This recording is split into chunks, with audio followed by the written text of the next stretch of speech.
Welcome to the Huff-In-Stuff podcast, where we talk about board games, card games, and anything in the tabletop hobby. We're so glad you've joined us. So sit back, relax, and enjoy our show. And here we go! We want to welcome you to the Huff-In-Stuff podcast. This is episode 17.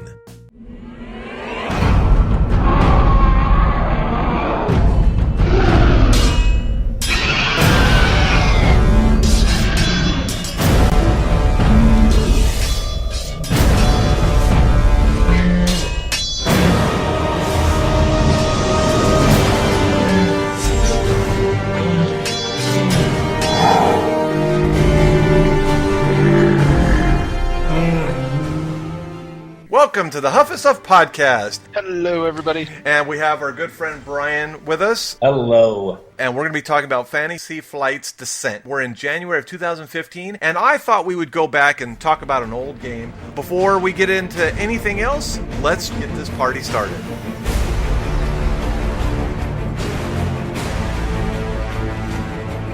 It's a tooth. You want me to do battle with that? Who else can we turn to? Did you try the Meredith sisters? What about Rimbod? I heard tell he killed a dragon once. They're all dead. You are the only one left. There's a long way to Erland. Shall I tell you what's out there? Yes, please. The dragon. A beast of such power that if you were to see it whole and all complete in a single glance, it would burn you to cinders. Its scales glisten in the bark of trees, its roar is heard in the wind, and its forked tongue strikes like... Oh, like lightning. Yes, that's it. Hey guys, now it's time to talk about what we've been playing recently. That's right, Elise. Now we're on to our next segment, which is what we've been playing. Let me start by asking Brian, what is the most recent thing you've been playing? Lately I've been playing a lot of just party games like Avalon, Survive, things like that. Okay, so let's back up there. Tell me about Avalon. What do you like about that game? I love bluffing. Any game with bluff is always fun. Yeah. You know, deceiving my friends, my closest friends is always a fun challenge and rewarding when it succeeds. I tried to do it once. You and I were playing Battlestar Galactica, and you saw right through it. Yeah. Well, I mean, I don't know if I fully believed that you were a Cylon, for example. I just like to bluff and put people in the hot seat regardless. Right. Hey, Steven, what is something recently you've been playing? One of the most recent games I had played, it's been a little bit of a while because of the holidays, but Colt Express I played at our Southwest Valley Gaming Group Christmas party, and that was quite an interesting game. You're like bank robbers on a train, and there's other robbers that are the other players that are from the 1870s or 1880s. Yes, the 1800s on an old-fashioned train in the West, and you're trying to steal as much money as you can and beat out the other players. There's a sheriff and all of that involved that tries to arrest you and take away your money. So very interesting game. It was a lot of fun. Kind of interesting, the mechanic, how it kind of goes one direction for everyone picking cards and then back the other direction. You know, that's always good to have that balance. If you're last, it's nice not to be last both times around.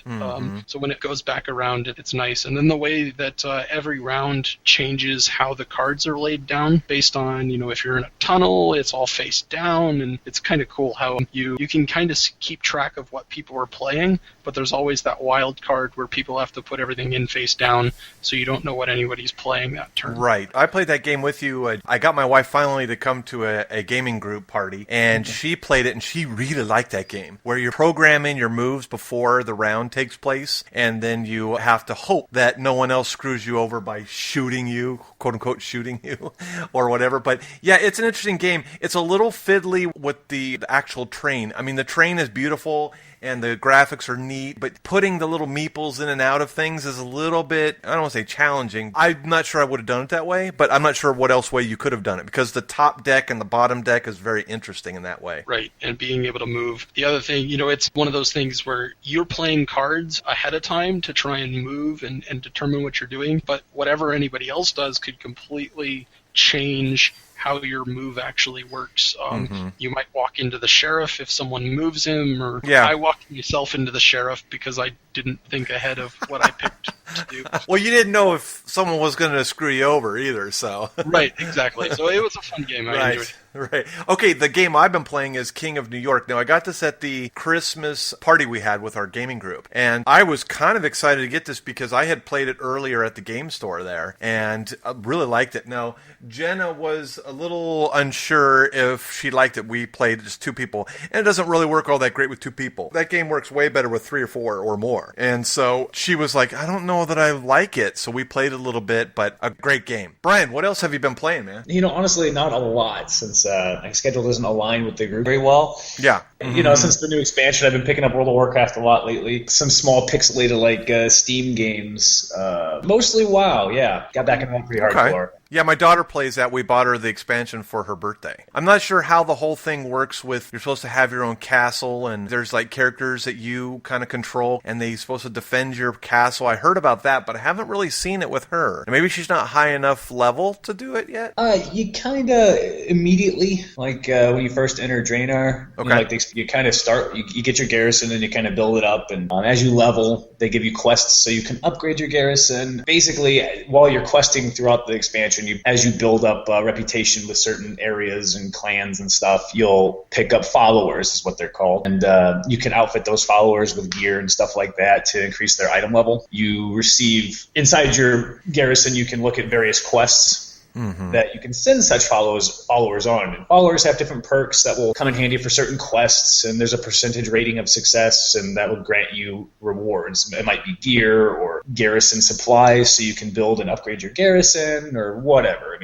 Money as well as experience for your followers. In turn, you use those garrison supplies to customize your garrison to better support you while you're questing. Like if you upgrade your barracks, you can take followers with you while you're questing. Certain buildings will allow you to mount faster and move quicker and have a better fall rate so you won't take as much damage, or just lots of stuff. You can salvage off your enemies and get more garrison supplies and domesticate wild animals for mounts, and it's just lots of rare things, whatever you want to do, not to mention lots of stuff for professions, so you kind of the outlet to work with professions at that point. So cool. It's a cool twist.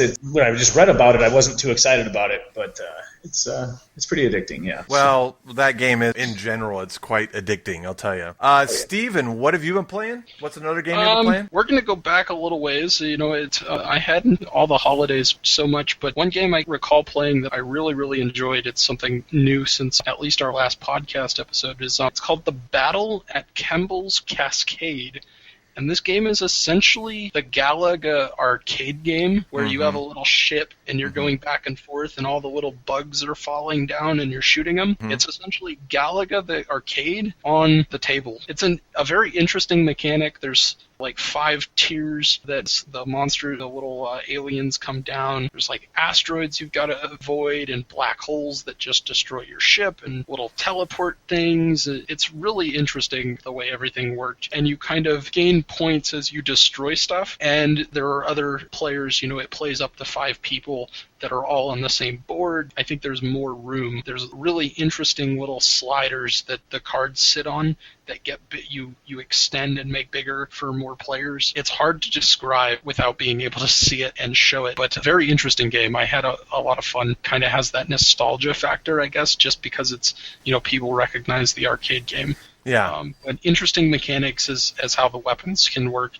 and you can upgrade your ship and do all sorts of different things that give you extra points. So very cool. No, I did see that when it came out at Origins, a video that the Dice Tower put up that they were reviewing it, but it looked interesting for sure. The other game I've been playing, last night I went to go see my friend Brad and Jennifer, and we got out and played Eldritch Horror. Now, this game came out, I believe, early of 2014, and it's supposed to be the new Arkham Horror. I am still not sure about it. Part of me felt like the game was playing me, partly because it's a cooperative game, and when someone really knows the game and the rules well, you have a tendency to sit back and let that person be in charge. And so he was kind of telling me what to do most of the time, and just go ahead and give me advice or whatever, but I didn't really felt like I was playing it at all. I was experiencing the game. One of the reviewers online said that this game, he likened it to driving. He wants to get in a car and drive to the place, like a good game will do, like you're controlling the pieces and all that, whereas this and Arkham Horror feels like he's going for a ride, like it's an experience. It's not necessarily a game. Now, that's a bit of a harsh review of it, but I can understand what he's talking about. Anyways, so that is what we've been playing. Sir Craggamore, I'm Ulrich. Which of you men calls himself Valerian? We are here on behalf... I know why you are here. You're a delegation from Urland, which is beyond Delvetia.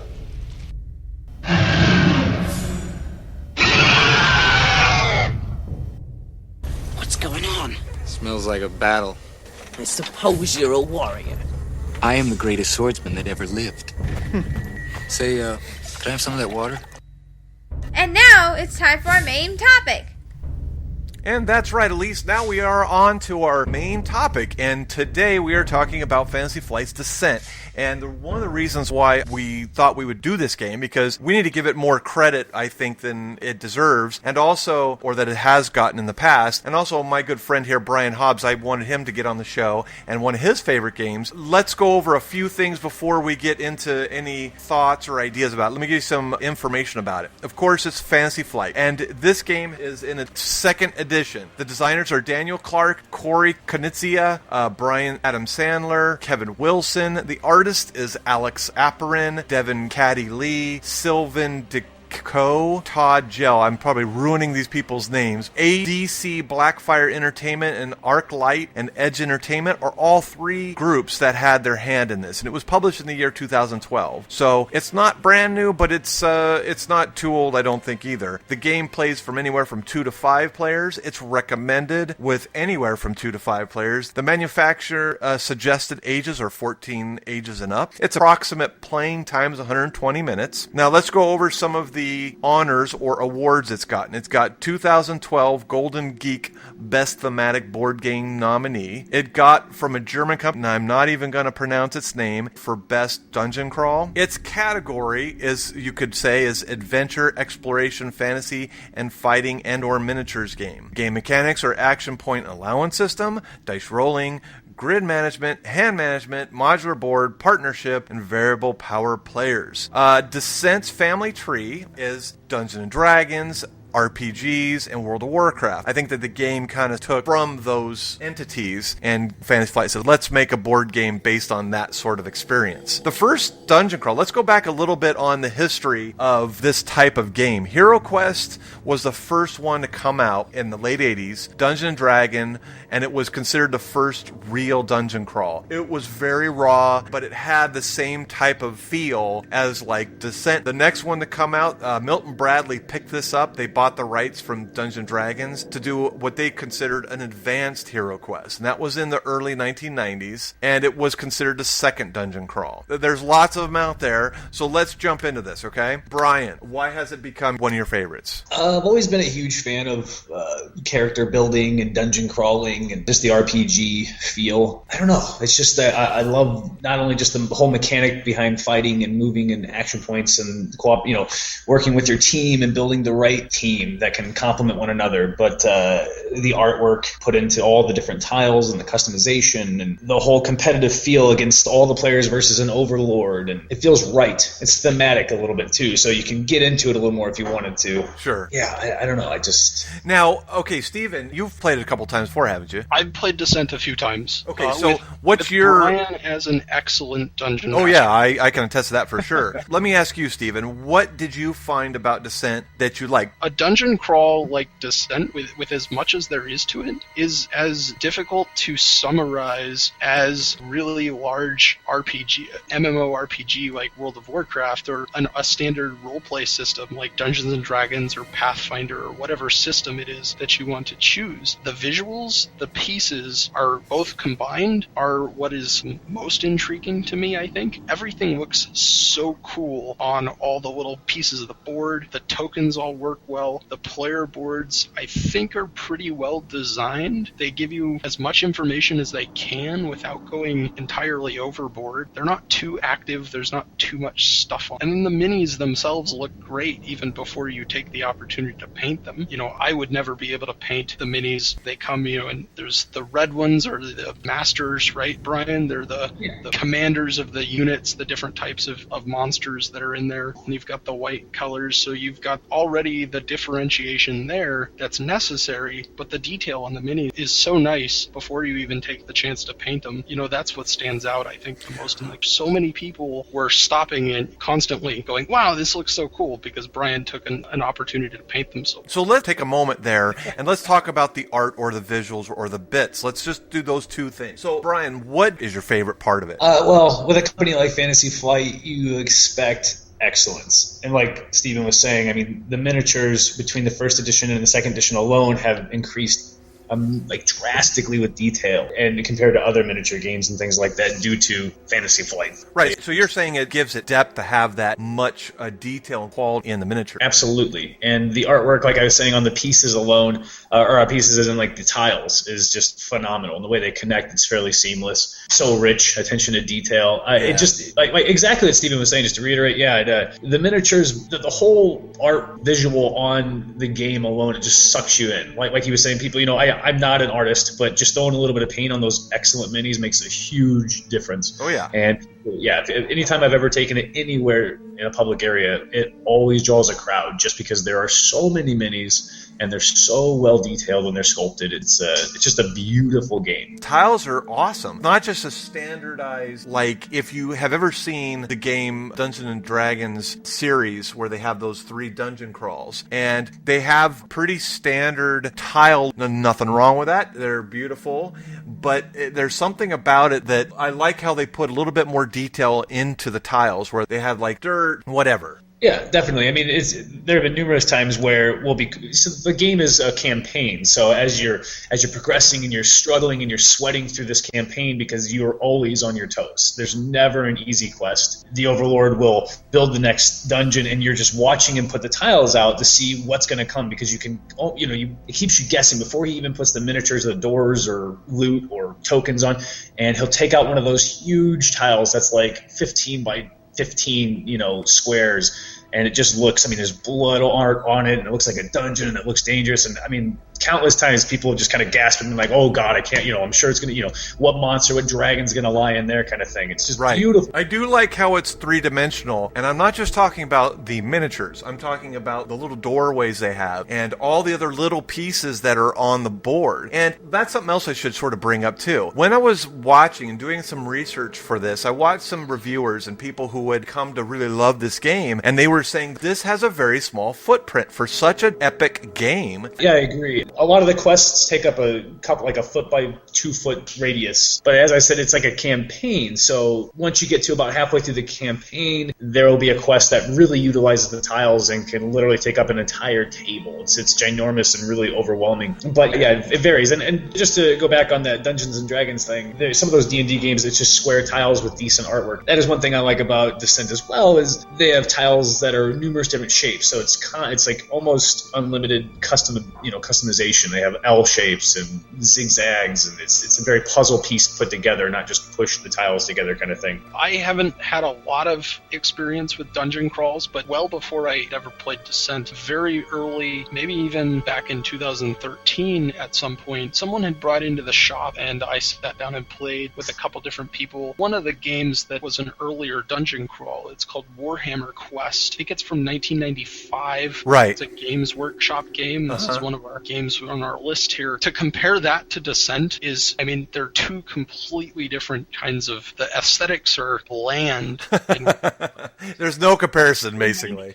We're talking more than 10 years separating them, 20 years separating them. It's so different because those boards, they're like, it looks like stone tiles is it, and you just put them in your different shapes, and they do have a couple different T's and things like that. You have to choose the direction you're going to go down the hallway, but for the most part, it was bland. It was not exciting to go through the hallways of the dungeon in that. But Descent is completely different. Some of them are outdoors with water and lava, and it looks so cool. From my experiences, I have 2 dungeon crawlers, Mice and Mystics and D&D, Wrath of Ashardalon. I played Claustrophobia not long ago, and all 3 of these don't have the depth that Descent has. Descent has some really nice player abilities, and you could customize it a lot, each of the characters, more than some of the other ones. Yeah, I agree. I've played a number of dungeon crawlers myself, but unfortunately Descent was the first real dungeon crawler I played. It's kind of a comparison to video gamers. It's like playing World of Warcraft and then trying to replace World of Warcraft with any other MMO that's out there and failing because nothing quite compares. It's kind of the same with Descent, in my opinion. Not to knock anyone else's favorite dungeon crawler or whatever, but you're right, it's got that right mechanical feel, I think. It's a little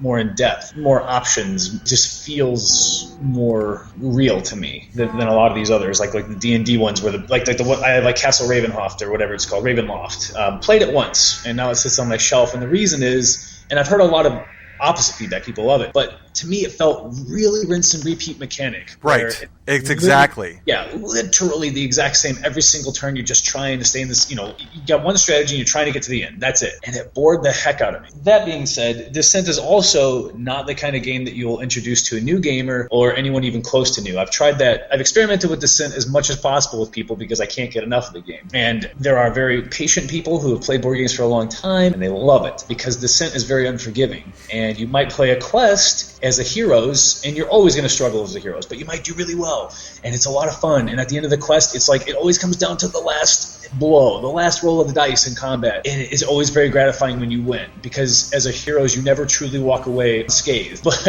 But as the Overlord, you will have your fair share of quests where you completely dominate the heroes, especially when they are new. If you're playing with new heroes, you're going to crush them. Or the heroes will just roll misses constantly on the dice. I played with a couple new folks that, you hear the term flip the table. It was damn near close to that. We had to stop the game in the middle of the first quest, actually. Because every attack they made, I think 4 or 5 attacks in a row, just missed. Every one was a miss, and then every attack the Overlord did crushed them. They spent all their time on the ground. The game is fantastic, and the only complaint I can give about Descent, the only one, but at the same time it's one of its richest qualities, it's entirely luck-based on your attack rolls and defense rolls. To jump in here, you need a bit of that randomness. We've talked about that before in other board games, and there's been this debate, what is the right amount of randomness, whether it be card or whether you're doing it through dice? There's always going to be a little bit of that, and how to balance that is always tough. And I think that Descent does it fairly well. I, too, agree that when I first played it, Descent was frustrating for me. And after it was all done, I was like, I had a pretty good time. But it was that first couple of rounds. But over time, the more I played it and added to my character and felt how things were running, I can see how over long periods of time that game would be awesome. And I think that that's the key. The more you play it, the better you get at it and the better time you're going to have. I agree. It's a lot like any MMO, for example. Very experienced Descent player. And so when I sit down with folks that are less experienced, I'll play Overlord, for example, and I will crush them because they don't know how to build their character correctly. They don't know how to pick their characters and classes to complement one another. And it's just like a walk in the park for an Overlord that knows how to use his minions and his Overlord cards and abilities. And so players become frustrated and we swap tables, we swap sides, and they do Overlord. And as an experienced hero,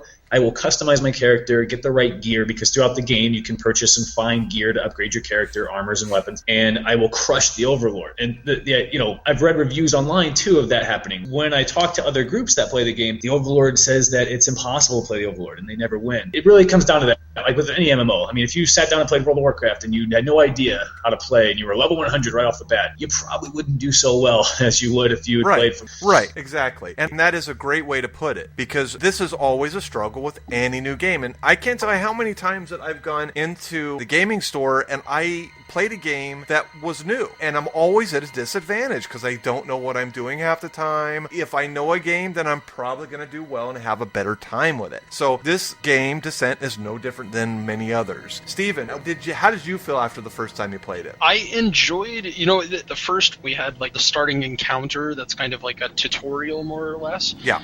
That was nice to play through it and get familiar. And then we did one full quest of, two different, just to describe to everybody, a quest according to the rule book is 2 different encounters on 2 different maps. Yeah, you're absolutely right. No, I had a good time. The one thing I wanted to ask you guys, you played the Dungeons and Dragons dungeon crawls, Wrath of Ashardalon or Cass and Ravenloft. Those are cooperative against the game, right? Yeah. Those don't have a dungeon master, is that correct? That's right. Okay, and so in Dungeon, it's similar in Mice and Mystic, where you're playing the game, right? Like the game has an quote-unquote AI. It's the deck of cards that affect you when you move into another tile. A monster will appear or an event will occur, and it's as you're moving through this dungeon or the tiles that things affect you. In some ways, it's like real life, but it's hard to replicate a really good D&D session like you both have experienced, because both of you have played Dungeons and Dragons in a setting without a DM, with some kind of DM, and that's what Descent has. It has basically a DM.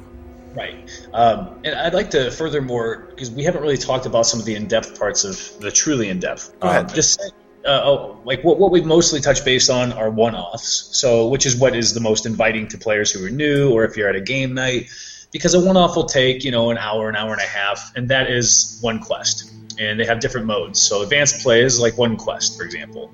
And you start with gold, and you can buy items, and you get a few experience points to buy abilities, and you just fight it out. And that's great. But the whole core of the game is, like I mentioned a couple of times, is a campaign. And they give you a sheet in which you perform, quests through a series of campaign quests. What I love about it is the thematic feel for those who are into that kind of thing. Whoever wins a quest, for example, if the overlord of the players do, they choose the next quest. But based on the victory conditions of the prior quest, like whoever won, will augment the entire campaign through the rest of the game for every quest you do, if that makes sense. And you read, they have flavored text to set you up for every quest for the entire campaign. So you if you truly get into it, which I've done with certain groups and had an amazing time, because you learn the people's names and their backgrounds, and you want to strive to do better, not just because of those reward victories, but you want to see, the Shadowbinder get rescued, or you want to, King Theodore, you want to save him from the temple, because he's going to set you up for this next quest. He's really important. It's really, really cool like that. I really enjoy that. I mean, you can sit down and do a one-off after a couple hours, but if you get lost in the game and you get lost in the thematic feel, as well as you have a good group and it's challenging every quest, you're not just getting slaughtered because that kills your will to live kind of thing, you can easily, I've sunk 12, 13, 14, 15 hours in a row, like just playing that game, trying to, painstaking. It's kind of like watching your favorite show. Like at the end of a quest, it's a cliffhanger, and you're trying to get the next quest. Because right in between quests, you get the shop, so you get to see all these sweet new upgrades you're going to get. And you're like, oh my god, this is so much better than my last weapon, and our tank really, really needed this armor, and now you're like, oh, now, that's how you can truly sway the odds. Also, going back to that whole luck mechanic system in combat, is if you outfit your characters correctly and you get lucky with the gear, you save up your money correctly, intelligently, and you use it as a group because it's all shared, it's pooled, you can truly outweigh the odds and become an unstoppable force. I mean, I've played with heroes that had the right gear where I couldn't touch them, and they would one-shot every lieutenant, every boss. It was just a joke, and all I did was try to slow them down.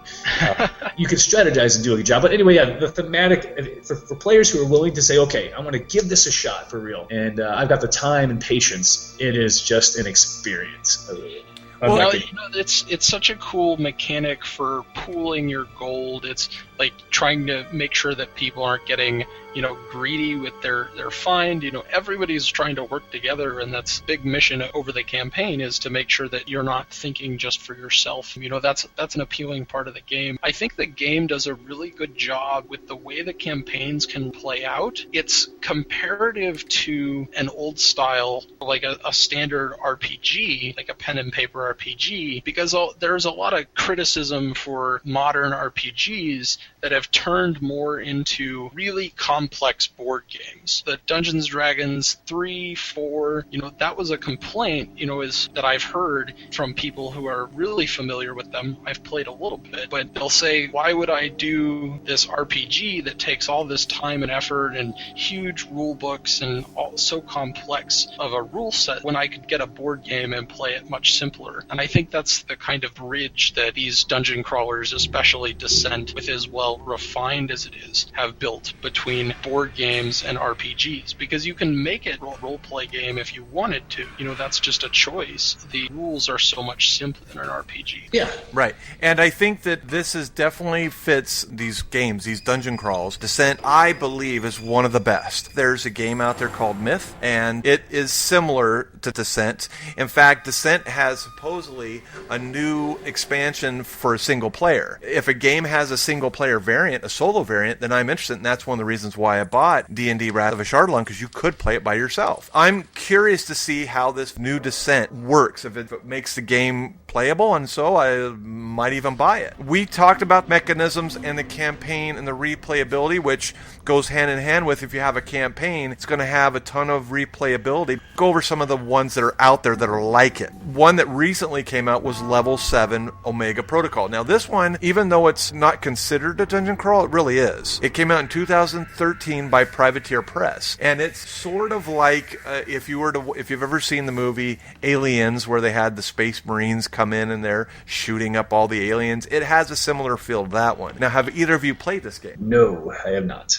I've not played. I've seen it played. Yeah, I have too. Go through a very large portion of it. Very interesting. Some cool mechanics about like the aliens sneaking around and things like that I thought were interesting. I haven't had a chance to play it. Right, and I have not either, and I've been itching to play it, but I've only known one person is in our area that actually owns it, and it's because it's an expensive game and all that, but I love the theme of it, this in space and the aliens whole, maybe that'll be one of the ones I want to play in the future. Mice and Mystics by Plaid Hat Games came out in 2012, and one of the reasons why I bought this game was because I have a family, and I thought my girls would like characters are mice, and they're running around, and it's kind of cutesy. It's a cutesy light dungeon crawler, and it suits families. The only problem with it is it's so story-driven. It's so tied to the story that it feels like, in some ways, no matter what I did in the gameplay, you either get to point B and you're able to continue on with the story, or you're stuck at that one particular quote-unquote chapter. So Mice and Mystics, I think it, in some ways, has a bit of a problem to it. Either of you played Mice and Mystics? I have not.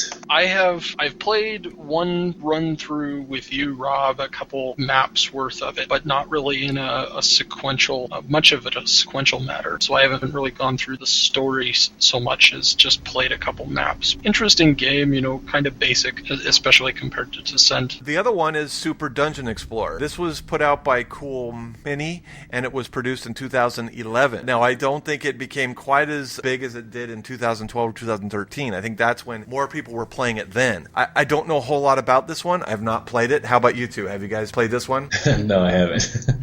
Yeah, I think this is going to be the theme. No, I haven't played it. I've seen it. It's really cool. I like the minis. I know, Rob, you're not a fan of the chibi designs with the larger heads on small bodies, but, I think a lot of the pieces look really good. I've seen it painted and unpainted, and it just looks like a neat game. It's more restrictive as far as I've seen. It's more of a closed-in board, but maybe that was just a particular segment I've seen played multiple times rather than anything new, so yeah. I'm not sure. The other one is Cutthroat Caverns. Now, that was produced by Aiello in 2007, so this is a little bit older. Have either of you played this game? I know this is a fairly popular one. Yeah, I have. I own it, yeah. Oh, you own it. So what do you think of this game compared to, let's say, Descent? Wouldn't compare them, actually. Cutthroat Caverns is card-driven. It's more like Munchkins. You're in a team working against the game, so you fight monsters that have, bosses that have special abilities, but only the player who gets the last hit receives the points. So you have cards, kind of like in Munchkins, that do damage, and it's kind of face down. You all put your cards at once, and then you have a turn order in which you attack the beast. But your cards, you can pull cards out of your hand to fudge other people. So you can, trip them so their attack misses, or sneak behind them and get their hit instead. And so it's very Munchkins, PvP, person versus person driven. It's not, I guess you'd call it a dungeon crawl, but there's no loot. There's no real crawl. It's just real kind of just card driven, you fight 6 monsters, and then you tap tally up the victory points kind of thing. Yeah. Let's move on. Warhammer Quest, we talked briefly about that. That one was made by Games Workshop, 1995. Talked briefly about it. Let's talk briefly about Dungeon Run. It was produced in 2011 by Plaid Hat Games. Have either of you played this one? No, sir. Okay. Yeah, this one seems like it's a standard, dungeon crawler, but I can't talk about it, so let's move on. Dungeon Twister is the next one that came out in 2004 by Asmodee. That game is very popular. I think it continues to be popular today. And the neat mechanic on it is that you can twist the different tiles within the greater dungeon. Have any of you played this one? No. No? Steven? Nope, haven't had a chance. I haven't seen it around. It's kind of an older game, and I don't think just too many people own it. So, about 10 years old. One of the other ones is Arcadia Quest. That seems like another one of these super dungeon explorer types where it has chibis in it and all that. Have either of you played this one? I have played. You have played. What did you think about this one? It's interesting. I enjoyed it. It's got a competitive part to it and cooperative, I guess, or more just you don't have to be mean. Everyone has to, in order to win, gain points by completing certain objective cards that are out there. And there is sort of a campaign that goes through. You have to do a certain number of them and you build your way into the final session, and you get loot and extra equipment and stuff like that as you go to add to your character's pick. You each have, I think, 3 heroes. I don't know if you start with 3 heroes, because when I played, we started as if we had gone through 4 missions, so we had lots of high-level gear and stuff like that. It was interesting to play, but in order to win, you have to at least have one PvP objective, so you have to have attacked another player at some point and defeated one of their minis. Each card, I think, can only be completed by 3 out of the 4 people, so you have to try and complete certain things before everybody else blocks you out of those points. That sounds interesting. I might just have to check this out, even though it's a chibi game. Now, the other one I've tried is Claustrophobia. We talked briefly about that, so I won't get into it too much. Basically, a 2-player game. It's very simplified. I'm not sure I'd want to own it, but it's very fast. Beautiful graphics. Came out in 2009. The last one I'm going to talk about is a kind of a brand new one. It's called Shadows Over Brimstone. Came out in 2014. It's a Flying Frog Games. Now, I know Flying Frog in the past has been, how do you say this? They've been sort of quite a bit of gamers do not like these guys, and I'm not quite sure why. They have really great games. I enjoy their games quite a bit. In fact, one of my favorite horror games is Touch of Evil. Touch of Evil is just an amazing game. So Flying Frogs and the graphics, I don't know if either of you guys have seen the graphics on this one. The component quality is just really good. In fact, I think that it's one of the best I've ever seen from Flying Frog. It does look really, really good. I haven't played it. I haven't seen it in person. Just looking at the stuff from doing research, it looks interesting. So anyway, so that is our review of Fantasy Flight's Descent. Obviously, it's not going to be for everybody. There are some negatives to it, like it's a beautiful game. Truly. And just to touch base, because I feel like it's an injustice not to, we only briefly touched on the mechanic. They do have the single-player variant, and it's a third-party purchase. You have to purchase that separate. Right. And that is going to, I think that was made for all the crowd that doesn't like to go up against one another, likes to work as a group. And it is a solo variant. You can solo that. Otherwise, you can play 4 heroes, up to 4 people, but you're going against the game itself, and it truly changes the game entirely. It's much more fast-paced, much quicker. You get loot faster. It's a real fast. It makes everybody sweat. You're always on the edge of your chair. Really, really well built. You don't know what's coming next. It's got mechanics like cards that you draw that control what the monsters do. And if you're in certain rooms, every room as you explore this dungeon has got custom environmental effects. So it really keeps you guessing, and in every room you walk into, you're like, oh my god, the whole group moans. Or there are very few rooms, like treasure rooms, and rooms where you can just catch your breath long enough to, catch everyone up and just keep trucking along. I've played it numerous times by myself and in groups, and regardless of the level of experience the person has that I'm playing with, it's always been a blast. And regardless, if I play it on my own, as experienced as I am with the game, no matter what group I put together, I'm always just on that last swing, I win or lost the campaign itself. And it was just very well built, also very good, well story driven. It's got a lot of replayability as you shuffle the deck. You don't know exactly what room you're going to walk into. It's a great game for strictly straight up cooperative play. That's good to hear. It is good to hear. One of the biggest complaints I've heard about Descent, or not about the game, but from people that play it, they enjoy those kinds of games, but they don't tend to pull out the one versus whatever games does much. They don't having one person against the rest, I think, is teams are nicer, or, either everybody against each other or everybody together is kind of a lot of people's preference. And so I understand why that can, be a valid position. So it's nice that they have that available. Yeah, So I think it's going to totally light the fire of those people that were sitting on the fence that weren't sure about buying the previous version. I would consider it. Yeah, me too.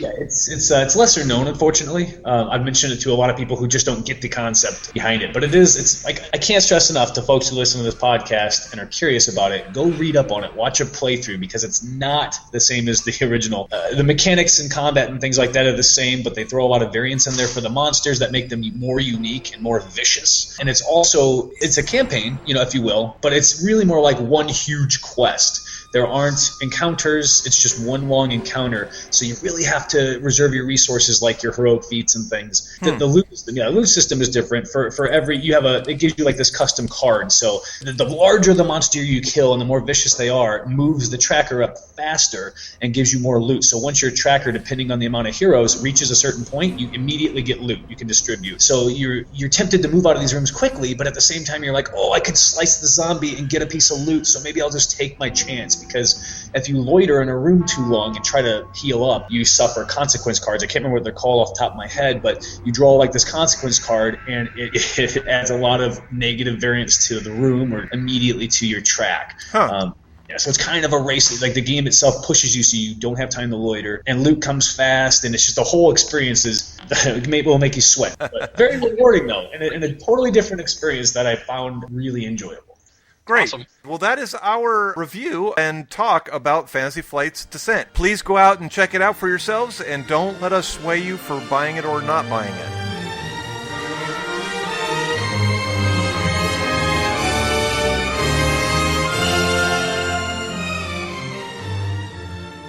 Go home! Well, what do we do now, boy? You who know so much, answer me that. Hear me, you who dwell in Krakenmoor! Ulrich, we will stay here until we are heard! I have no interest in prisoners. Kill them all. Oh, I get it. You want to be entertained some more, do you? Okay, well, let's just see what we can do here. Let's go with an off-topic. That's right. We are now on to our off-topic. Today we're going to be talking about what I consider lost time. Now, this is a kind of a weird one. I know usually I give more of constrained or a clear topic on what we talk about, but this one is kind of different. Kind of mean is lost time is, have you ever been in a game so deep that you've lost track of time and space? And my question is, has that ever happened to you guys? Yes. Yes. I've enjoyed some insanely fun times. There were numerous RPGs, like the Star Wars RPG we were in, or the Pathfinder RPG. I found time slipped away. They're like board games. Obviously, Descent has been my number one, where time just flew. It depends on the group I'm playing with and how the flow of the game is going, but also like Imperial. I can't remember the name of it. It's that big space one. It's like Eclipse. I know what you're talking about. I'm terrible with names. Oh yeah, Twilight Imperium. Twilight Imperium. Board game wise, I think we can all agree it's very common. Video game wise, board game wise, there have been a few instances. I kind of have a habit of checking my phone. I don't wear a watch anymore. Just checking the time for some reason is a habit I have. And there are quite a few times at game night that I have played through games and once looked at my phone, and that's a fairly good thing to go through a 2-3 hour session and not look at my phone. I think when the time. Yeah, I think when this phenomena happens, this is a good thing, obviously. I mean, we play games sometimes, or we do activities throughout the day, and that time can slip when things are good. You can say this about work. When you're at work and everything's hitting on all cylinders and your brain's working and time is just forgotten, is that at what point do you involve yourself in an activity that time just kind of melts away? And I think board games, when things are hitting on all cylinders, cylinders, when you have the right people, when you have the right game, it's when this occurs. Yeah, I think you're exactly right. So used to so many stimuli coming at us all the time these days that when you get into the right session with people, there's enough going on in one game that it takes all your attention away from all the little things going on everywhere else. And I think that's what's pulling you in. Right. I've heard it said before that a good exercise for our brains is like a puzzle. But are board games like that? Can board games or card games make this occur? Absolutely. Yeah, without a doubt, absolutely. I feel board games are like over computer games especially, since there's no, the mechanics all have to be kept in mind and remembered. You're constantly using your brain to play these. It's much more taxing than a computer game or a video game. I think to play devil's advocate kind of depends on what you're doing within a particular hobby. That there are some video games that take literally no brain activity at all. I can think of some of the games that, Stephen, that your brother was showing me that he enjoys, like a 4X type of game. I think your brain is getting a really good workout. But like some of these first-person shooters, doesn't necessarily happen in some of those, like Call of Duty. I think that's a different part of your body that's being exercised, right? Now, I can actually fit in here. I think we've mentioned it before, but I actually have a bachelor's degree in psychology, and there are actually a lot of psychological experiments that have been done evaluating the brain's reactions after playing through different types of games or being presented different types of stimuli. And it's actually shown, surprisingly, that first-person shooters, above all other games, are extremely good for increasing an individual's attention to small details. Because the games tend to be so fast-paced that you use a lot more of your peripheral vision. You have to make very, very fast decisions with very little information. And there's more and more studies that show that those kinds of games, while not exercising our thinking so much, are actually causing different portions of the brain to be activated that actually cause improvements in very interesting, less recognizable ways. I know that sometimes people can be addicted. I know that my wife and I, when we were first starting play World of Warcraft, we became completely addicted to it. I know that at one point I was becoming a little bit addicted to my favorite game, Mage Knight. All I could think about at work was that I want to get home and play this game. That can be bad. Has that happened to you guys? Absolutely. It's happening right now with this. Again, I don't think so much as with board games. I don't have, for myself, I'm limited in the ability to set up games for myself and just pull them out. So board games, not so much for me. Definitely video games. I've had plenty of instances where I've gotten into a game and spent all day, and you kind of lose track of time to the point where you go, wow, I started at 10 and it's now 4 o'clock in the afternoon and I'm really hungry. And it's easy to do with certain types of games. I definitely don't play anywhere near now as much as I used to, being a professional, having work to do, and my free time is less than, say, during high school, college. So that definitely doesn't happen as much now. But yeah, it's definitely been something that's not uncommon. Yeah, and these things that are going on within our brains and our bodies, this can be a negative thing. If it gets to the point where, because I've seen talk shows where they'll have people on that, whether it be World of Warcraft or whatever, and that they've brought these people on, and these guys are just like kind of in a way oblivious to what's the big deal. I don't get it. And to me, it can be scary because if you're not recognizing that it's a problem, that you're in a way you're not paying attention to the world and your loved ones, that's a problem. Now, I haven't seen it so much with board games as much as I see it more so with, video games more.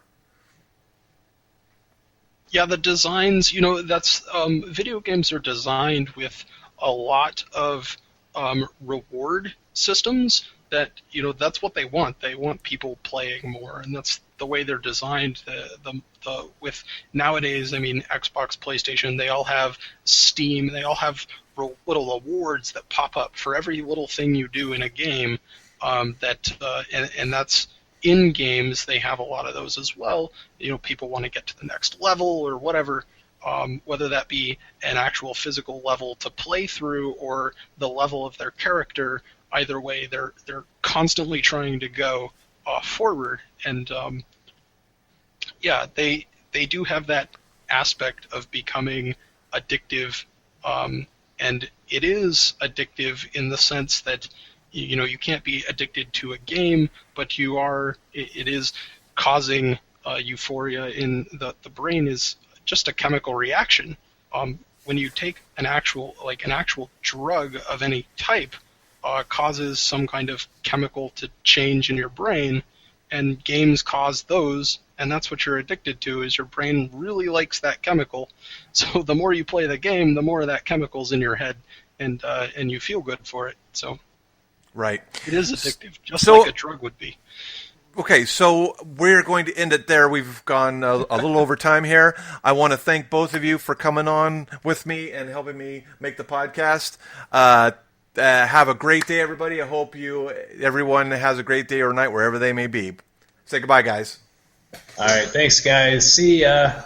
Thanks, Brian. Thank you, everybody, for listening. Take care. Thank you for joining the Huff-In-Stuff podcast. We hope you enjoyed listening and hope you can tune in next time.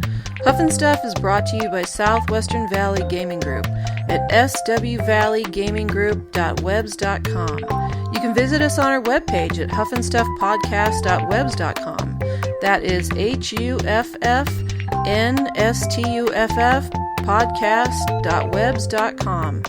We love to hear from you, so leave us questions, feedback, or just say hi. As always, keep on smiling and game on.